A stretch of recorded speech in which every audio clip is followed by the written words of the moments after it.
proceso discursivo que se ha dado en Bolivia. Para empezar, es importante que para entender las narrativas de paz en Bolivia, necesitaríamos pensar en si Bolivia vive un conflicto. Pues Bolivia no vive un conflicto armado como ha vivido Colombia, sin embargo, sí ha vivido una serie de conflictos discursivos que inciden también en la convivencia y en la construcción de un horizonte común en Bolivia, que está atravesado básicamente y principalmente a partir de una de las herencias de la colonia más fuertes que tiene Bolivia, que es el racismo. El racismo es uno de los fenómenos sociales que más ha condicionado la historia de Bolivia desde la colonia. ¿Por qué? En Bolivia, a diferencia de otros países de la región, incluido Colombia, habían dos civilizaciones muy fuertes de pueblos originarios que tenían una organización social, económica, cultural y política de una consistencia muy relevante, como es la civilización aymara y la incaica, la quechua. Estas civilizaciones fueron una característica de la posterior construcción del país de Bolivia, pero además, al ver esta consistencia en estos pueblos originarios, los colonos españoles tenían que establecer una serie de estrategias mucho más potentes para tratar de limitar el poder que tenían estas civilizaciones.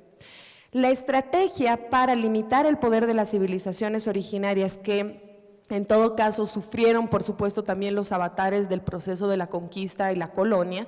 En el periodo de la colonia se han registrado 8 millones de indígenas muertos en las minas, dados los trabajos forzados que se les obligaban a hacer. Pero además, a pesar de esto, los españoles, los colonizadores, necesitaban una estrategia para poder diferenciar y marginar a los indígenas del desarrollo de la política y del desarrollo de lo público, digámoslo así, en ese tiempo. La estrategia fue un proceso de diferenciación a partir de la condición racial. Ahí entonces empezó a consolidar el racismo como una de las formas más importantes de diferenciación de las élites, tanto políticas como económicas en Bolivia, del resto de la población. Este fenómeno social se mantuvo en los años republicanos. Sin embargo, a inicios de la década, pues del nuevo milenio, del 2000, se desataron una serie de debates que empezaron a poner el racismo en la mesa del debate sobre el desarrollo social de Bolivia. Uno de los principales actores en este debate fue el líder indígena Felipe Mailku Quispe, quien propuso un debate en torno a la condición diferenciadora sostenida en la condición racial y étnica. Así, empezó a hablar de un trato diferenciado entre lo que se llaman los caras en aymara, que significan los blancos, y los indígenas, que habitan más el mundo rural, aunque ya no exclusivamente. A partir de esta serie de debates se empezó a consolidar la relación entre las identidades políticas y la identificación étnica y racial. Esta sería una de las principales explicaciones del triunfo electoral de Evo Morales Ayma el 2005, que logró un porcentaje altísimo con esta primera elección del 54% del apoyo popular. Justamente Rafael Loaiza, quien nos acompaña hoy, publicó en el estudio de Jalactayata, Racismo y Etnicidad en Bolivia, que en este país la etnicidad ha construido una organización de la identidad política vinculada con la identificación racial a través de la autodeterminación. Esto implicaría que el poder de Evo radica en una identificación cultural. Este mismo argumento ha sido planteado por un estudio del Programa de Investigación Estratégica Boliviana, el PIEB, que se llama Construcción Simbólica del Estado Plurinacional de Bolivia, a partir del cual se argumenta que uno de los triunfos, que el triunfo de Evo y la sostenibilidad del poder de Evo Morales en Bolivia se sostiene en la identificación cultural y la identificación simbólica de los pueblos originarios y de la mayor parte de la población del país en relación a este líder. Sin embargo, las élites y los políticos tradicionales quisieron deslegitimar este voto popular en el 2005 a través del fomento de discursos racistas, como hicieran los colonos siglos antes. Afirmaban, abro comillas, este indio es demasiado ignorante para ser presidente, o, abro nuevamente comillas, este indio no va a durar ni 6 meses. Estas expresiones no solamente son cuestionables por su alta carga racista y peyorativa, sino totalmente equivocadas, pues 10 años después Evo Morales sigue en el poder. Así, los representantes de las élites sociales y políticas muy alejadas del mundo indígena y del mundo de la mayoría de la población boliviana pretendían generar una deslegitimación de la elección popular de Evo, que en el referéndum revocatorio de 2008, que fue una de las instancias en las cuales se buscaba inicialmente por parte de estas élites deslegitimar a Evo como líder político, Evo logró el 67% de la aprobación popular de Bolivia. A partir de entonces, estos discursos de deslegitimación sostenidos en el racismo fueron deslegitimándose, y mucho más a partir de la aprobación de la ley contra el racismo y toda forma de discriminación aprobada en 2010. Sin embargo, a pesar de que los discursos racistas fueron deslegitimados, esto no significa que habrían desaparecido. Más bien se mantuvieron vigentes, pero se mantuvieron vigentes en un escenario privado. Esto se comprobó en las narrativas producidas a partir de los eventos que les comenté en febrero de este año. Pues al ser cuestionado el mandato de Evo por el posible tráfico de influencias, al haberse vinculado a los provocadores del incendio en el Alto a representantes de su partido y al haber perdido por primera vez un comicio electoral en 10 años, los ciudadanos que habían guardado del debate público su criterio racista encontraron razones para expresarlo nuevamente. Abro comillas. «Qué bien, nos libraremos de este indio de mierda», cierro comillas, afirmó un cibernauta el día posterior al mencionado comicio electoral. Este fue un comentario de tantos que expresaron la crítica a Evo a través de una expresión racista. Como este, hubo muchos otros que provocaron una serie de discusiones en las redes sociales y por fuera de ellas. La tensión en Bolivia en el último mes se ha sentido incluso en las calles. Estaba claro, el racismo protagonizaba nuevamente el escenario público, principalmente el virtual. Este hecho que ocurrió hace tan solo unas semanas fue un hecho concreto y que lo pudimos evidenciar los ciudadanos de este país. Sin embargo, cabe debatir si fueron las redes sociales y el hashtagueado 21F los que habrían reavivado estas narrativas de conflicto. Parece ser que esta es la hipótesis que trata de probar actualmente el oficialismo boliviano, que ha propuesto la regulación de las redes sociales a través de la propuesta de un proyecto de ley del sector cocalero afín al gobierno de Evo Morales. Me pregunto entonces si ese es el problema, si el problema de las narrativas de conflicto en Bolivia, que se han exacerbado a través del racismo recientemente, capacidad crítica e interpeladora, pero inclusiva y constructiva. Muchísimas gracias.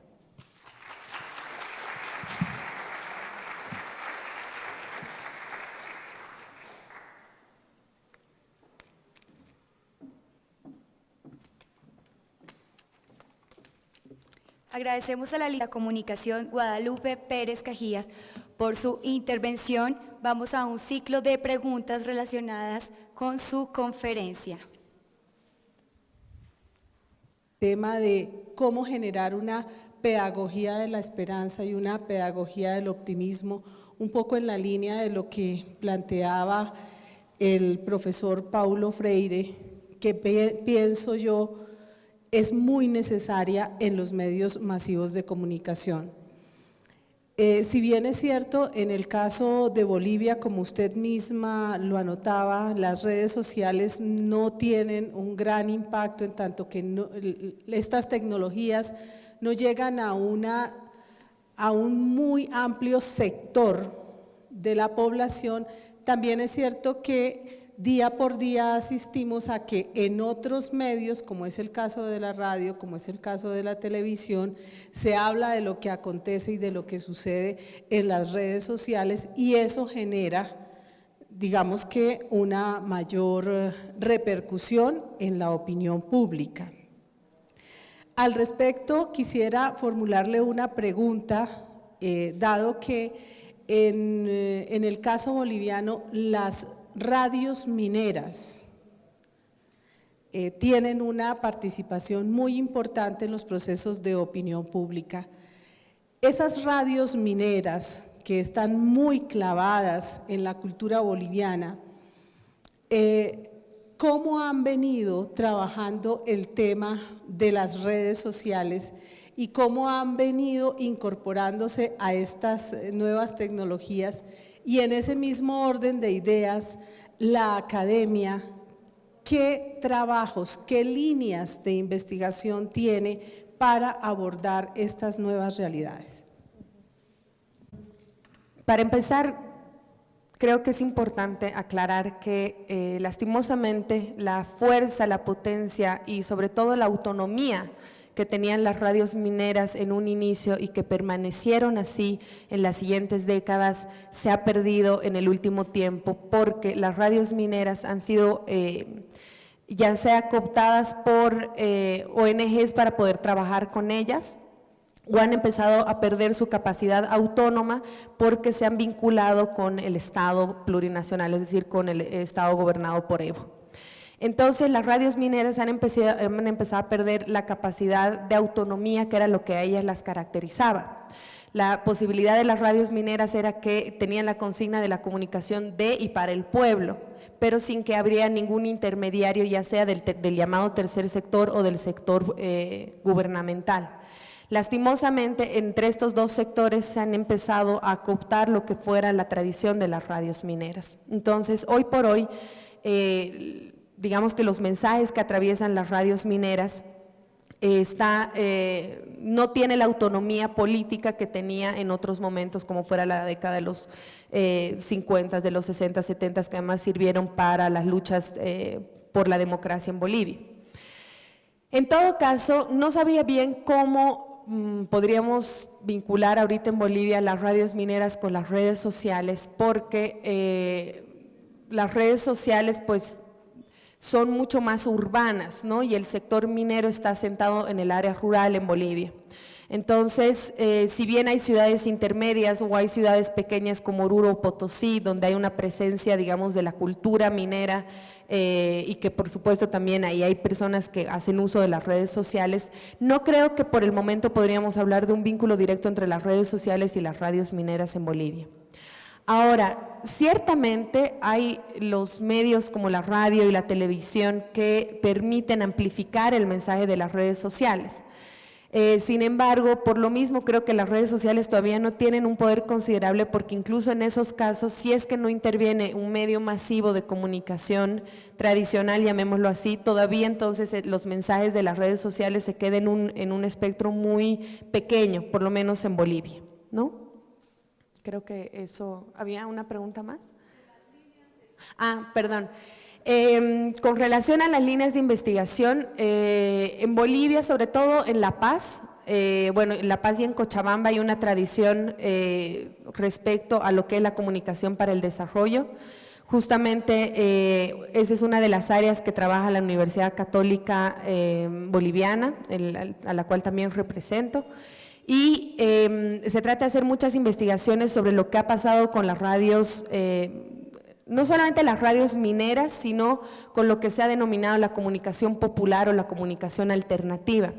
Y de hecho ahora estamos tratando de encarar una nueva forma de hacer investigación en la carrera de comunicación en la Universidad Católica de La Paz, en la cual una de las líneas importantes dentro del ámbito de la sociología política y la comunicación tiene que ver con la comunicación popular y con la comunicación alternativa, donde entraría todo el estudio de las radios populares y las radios mineras.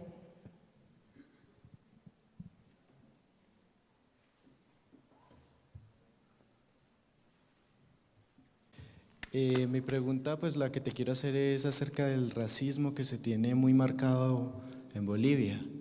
Y es que el pensamiento que se tiene en otros países sobre Bolivia es que es un país de indios y eso es un estereotipo muy marcado, pero pues obviamente debe haber una manera de resignificarlo. ¿Qué estrategias o alternativas comunicacionales podrías usar como comunicóloga de Bolivia para resignificar este estereotipo y que se entienda que Bolivia no solo es de indios, que son personas como en toda la región latina?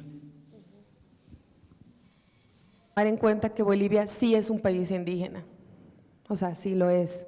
El censo del 2001 le dio, pues con la pregunta de cómo cada uno se autodeterminaba, se más del 60% se autodeterminó como parte de una población indígena. El censo del 2012, que cambió esa pregunta por otra, permitió evidenciar que 42% de la población boliviana se autoidentificaba como indígena originaria campesina. Es decir, que Bolivia sí es un país indígena y esa es una realidad. Ahora bien, además tiene 36 pueblos indígenas originarios que todavía están vigentes, aun cuando muchos se han reducido bastante en el último tiempo. El tema es que lo indígena no debería ser tomado en cuenta como una condición negativa. Es decir, la estereotipación que se tiene también, no solamente en Bolivia, sino en América Latina en general, y es una de las herencias de la colonia, es que lo indígena es igual a negativo, entonces más bien haz lo posible porque no parezca tan indígena. Y con los procesos, digamos, de los años 80, cuando se han empezado a masificar el folclore como una producción urbana, digamos, con herencias culturales indígenas, lo que se ha hecho es una folclorización de lo indígena que tampoco es lo ideal, que de hecho lo relata Martín Barbero en De los medios a las mediaciones cuando habla de esto del folclore museo, ¿no? Entonces lo indígena está visto como pieza de museo o como algo negativo. Entonces lo primero que habría que hacer es romper la idea de que lo indígena tiene que ver necesariamente con algo negativo o con algo de museo, es decir, lo indígena es una condición étnica, mejor dicho racial, que tiene que ser reconocida y que no tiene que ser estereotipada como algo negativo además. Sin embargo, no puede ser que lo indígena determine el tratamiento a través del cual se lo ve o se le interpreta a las personas. El tema es que sin importar la condición racial o étnica de las personas tienen que ser tratadas como sujetos con las capacidades que tienen, con las interpretaciones que tienen, con la forma de ser que tienen y no que estén condicionados a su origen. Entonces, particularmente creo que lo indígena en Bolivia ha pasado de ser algo totalmente deslegitimado a ser algo sobrevalorado también. Porque si tú presentas algo que tiene que ver con el mundo indígena, por ejemplo en los proyectos de convocatoria en el sector público, tiene un plus por sobre otros proyectos cuando no debería ser así. Lo que debería valer son las condiciones académicas o las condiciones institucionales o las capacidades que tú tienes. Entonces creo que lo primero es romper este estigma de que lo indígena tiene que ver con algo negativo y que lo indígena tiene que ver con algo peyorativo y que lo indígena tiene que ver sino con algo allá muy lejano que esté en el Museo de Arqueología o en el Museo de Antropología.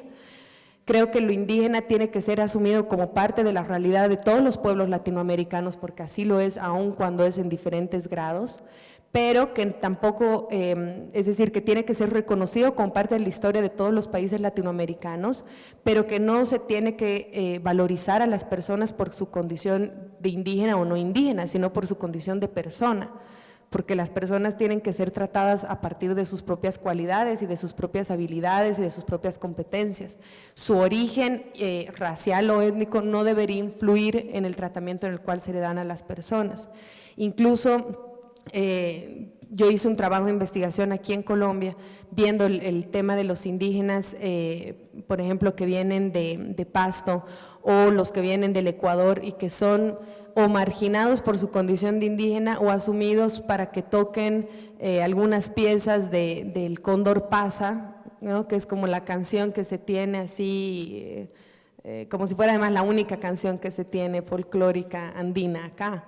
Entonces creo que la cuestión es romper con esos estereotipos a partir de un reconocimiento de lo indígena, pero no a partir pero que eso no signifique que lo indígena pese como parte del tratamiento que se le da a un sujeto, sino que sea su condición de humano la que pese en el tratamiento del sujeto.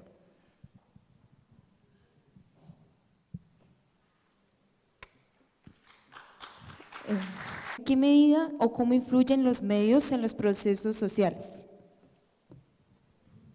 Importante porque permiten canalizar el debate público, ¿no? Permiten ser escenarios de la construcción del debate público Y obviamente sí tienen una influencia en los procesos sociales, es decir, no por nada son los medios masivos también los que empiezan a cargarse de propaganda política cuando apenas antes de los comicios electorales, no por nada son tan importantes y valiosas las exposiciones de Olga y de la editora del periódico El Tiempo, que se me va el nombre, en la mañana, porque evidentemente el trabajo que se hace con los medios de comunicación y el trabajo que ustedes van a hacer como futuros periodistas es muy importante para los procesos sociales. ¿Por qué?